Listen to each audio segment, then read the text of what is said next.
అధికారంలో ఉన్నారు కాబట్టి వాళ్ళతో నడుస్తున్నాం కానీ బీజేపీ మా మిత్రపక్షం కాదు, అదే మాతో దాన్ని ఏమంటారు జిగిరి దోస్తు కాదు, పవన్ కళ్యాణ్తో ఉన్నంతటి సాన్నిహిత్యం మాకు వీళ్ళతో లేదనే చెప్పుకునేటువంటి ప్రయత్నమే చేస్తున్నారు.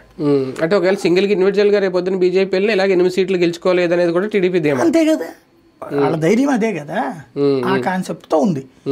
ఇప్పుడు ఇక్కడ వీళ్ళకి పవన్ కళ్యాణ్ ఏం చూస్తున్నాడు, తెలివిగా చాలా తెలివిగా ఒకటి తెలుగుదేశం పార్టీలో లోకేష్ బదులు తను ఆయన రాజకీయ వారసుడిగా ప్రొజెక్ట్ అయ్యే ప్రయత్నం చేస్తున్నారు.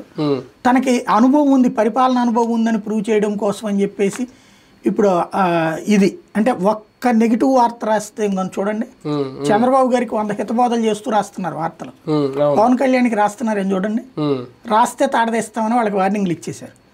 కాబట్టి పవన్ కళ్యాణ్ మీద నెగిటివ్ స్టోరీ, జనసేన మీద నెగిటివ్ స్టోరీ రాసే దమ్ము ధైర్యం కూడా ఎవరు చేయట్లేదు, తద్వారా వాళ్ళని గ్రిప్లో పెట్టారు. ఇంకొకటి వారసుడిగా ఇటు ప్రొజెక్ట్ చేస్తున్నారు. అట్లాగే భారతీయ జనతా పార్టీ మూలమైనటువంటి ఓట్ బ్యాంకును కూడా ఆయన క్యాప్చర్ చేస్తున్నాడు.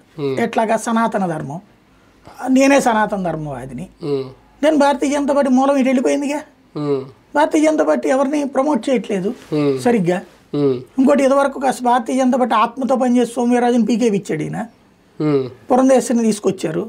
పురంధేశ్వరి ఏంటి, ఆవిడికి మంత్రివర్గం రాకపోయేటప్పటికి ఒక అసంతృప్తి ఉంది, ఎంపీ మాత్రమే అయ్యేటప్పటికి.